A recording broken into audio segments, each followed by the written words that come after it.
Okay, we're starting. Thank you.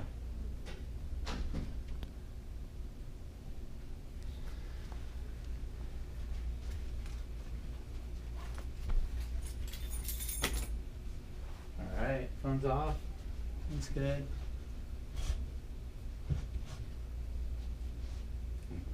You got it ready to go? Yeah, I'm ready to go. All right. Fire it up.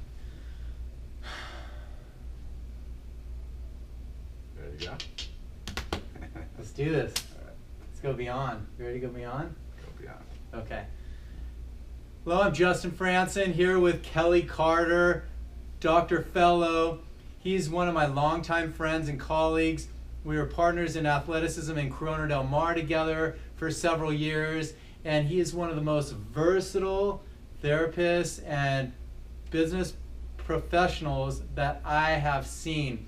He is so versatile. We met at an Aaron Mattis active isolated stretching seminar over 10 years ago, and it was just unbelievable. He was working on the Big Shaq's foot at the time, and he has top A-list clients, and I'm probably not supposed to say what I just said, but you know what?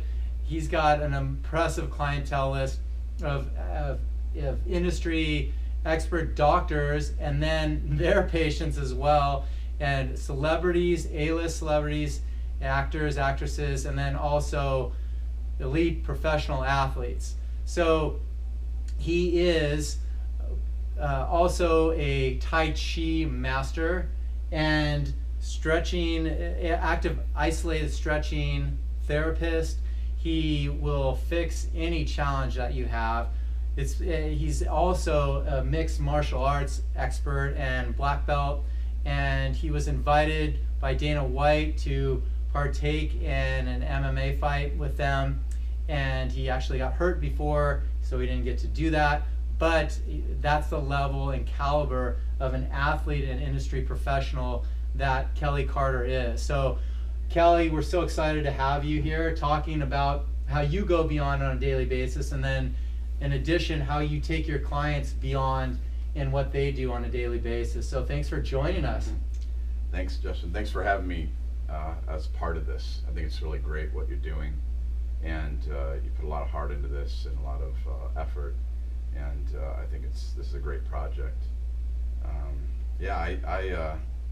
I started doing this type of work, started learning how to muscle test when I was about 15 years old from my chiropractor. He was very evolved practitioner. He was an acupuncturist and a chiropractor. Had a lot of influence on my life for my health, for my profession. He had really helped me with a lot of challenges that I had back then, and I would learn techniques from him as I was visiting him in the office. And so I'd have guys lined up on the football field and on the track field. I would be muscle testing them and helping them when I was in high school.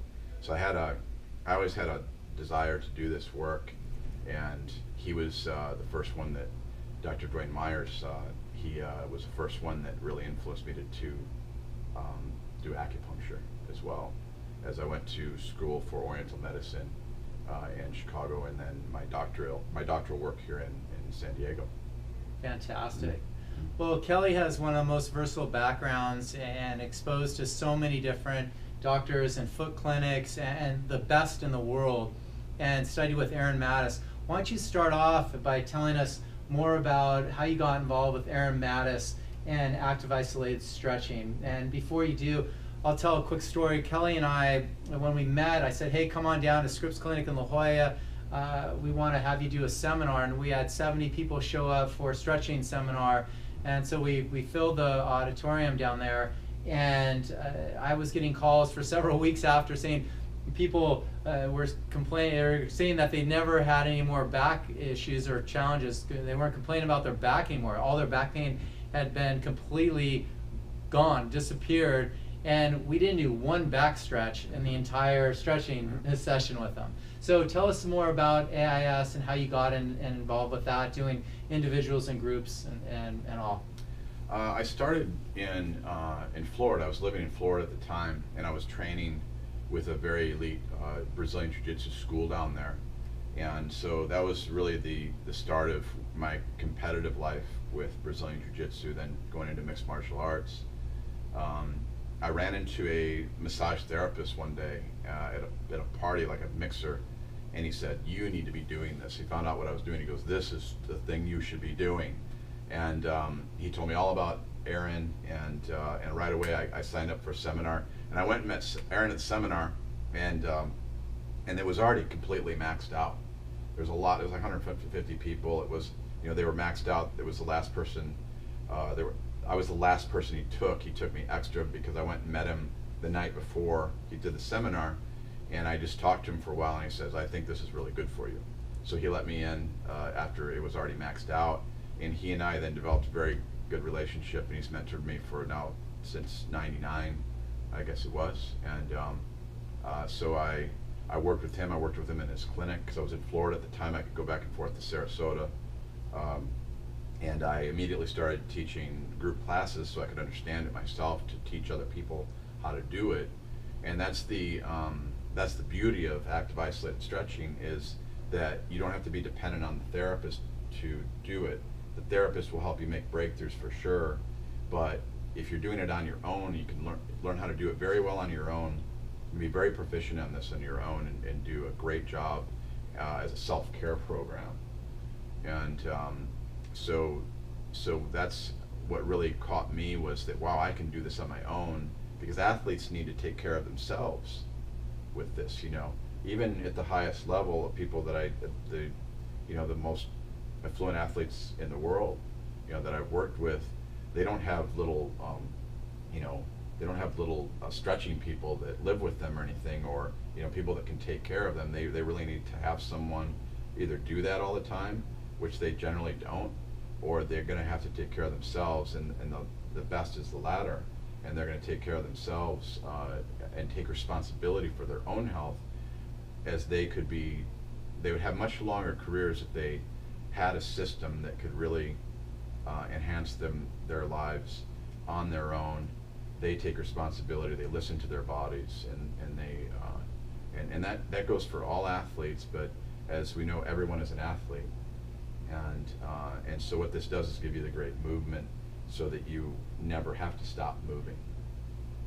I just put up I just set a constant contact flyer I just put together, and I found this picture of this fella. He's about 80, gray hair, and he's in a jiu-jitsu gi, and he's on the ground doing jiu-jitsu, and he says you don't stop doing jiu-jitsu because you're old. You get old when you stop doing jiu-jitsu. Something to that effect, where it's like, no, we don't have to stop doing these things.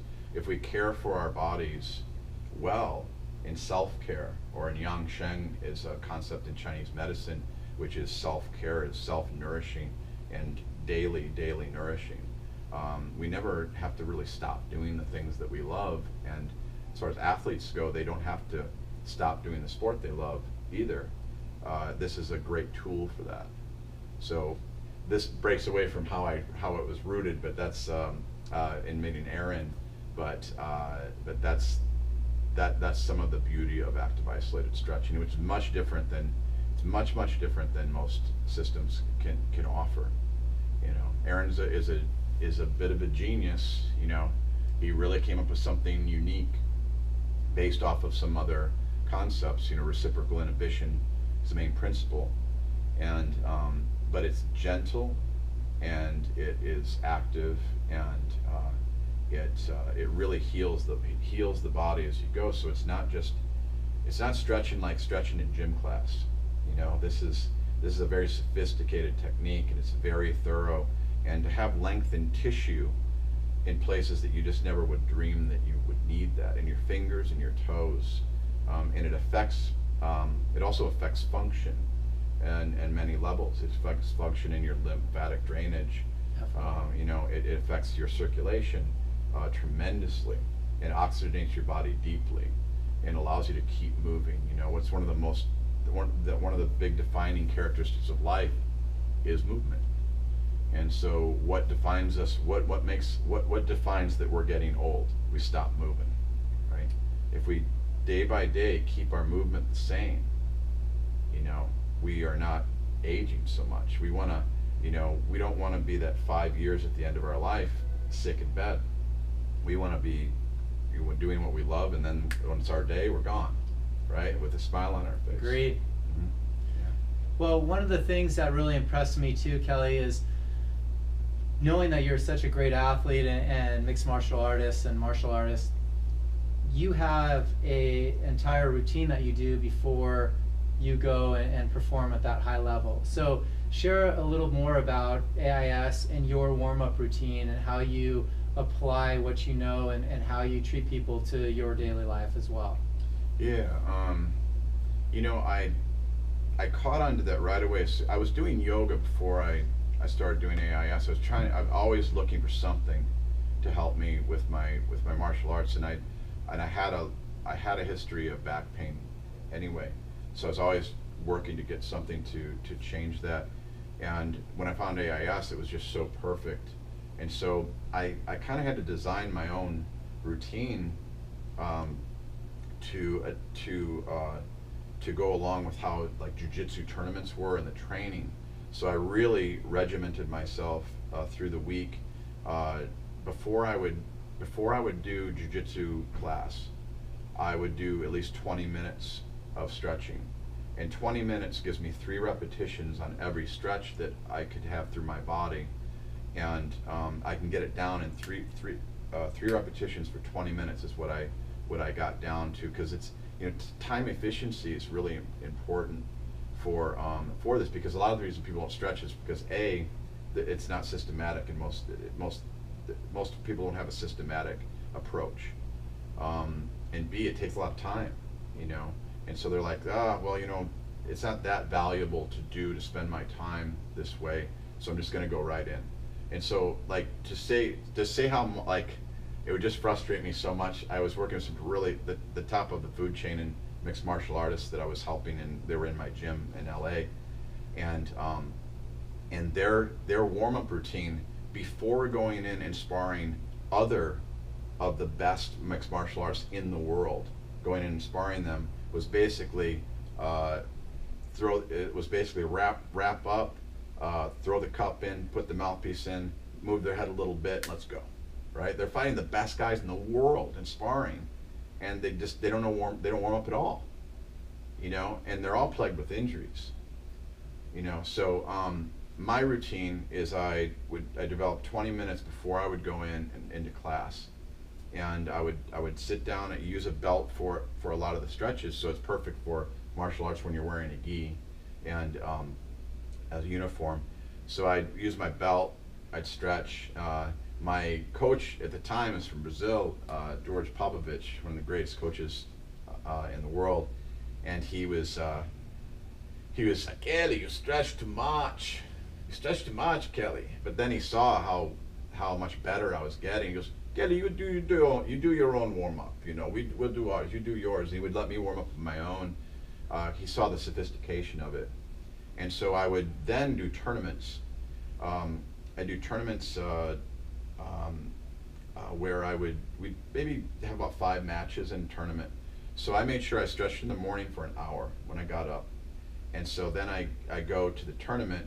Then I only had to kind of warm up a little bit. I'd get a little sweat going, then I'd stretch about 20 minutes, about 3 repetitions, and I'd get myself mentally prepared. And in these tournaments, you never know if you're going to have 5 minutes in between a match or an hour in between each match. A lot of them were so disorganized, and you just never know what was going to happen.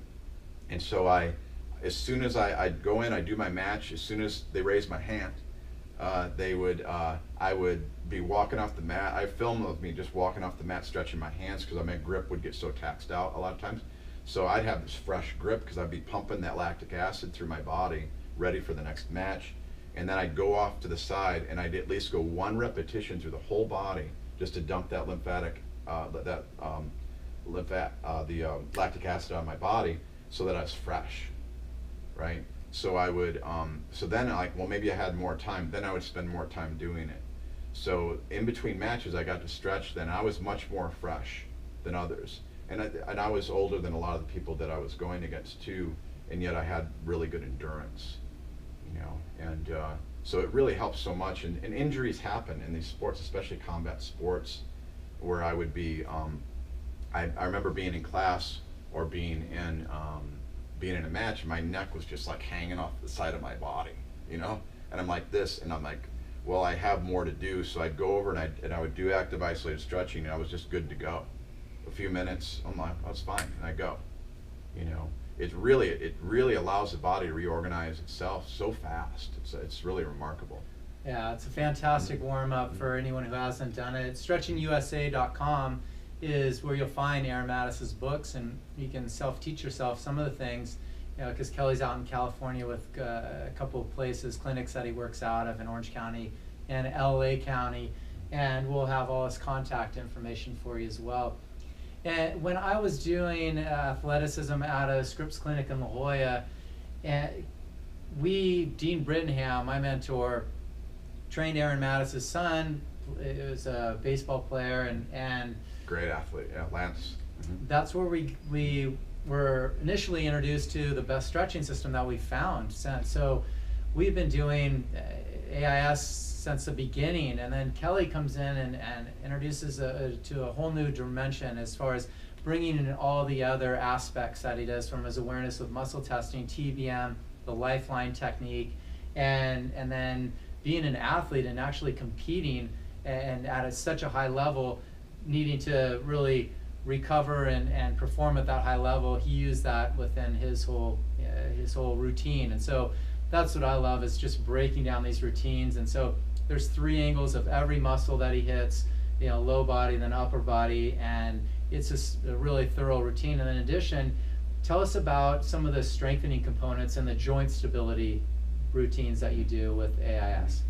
Yeah, there's a whole other side to active isolated stretching.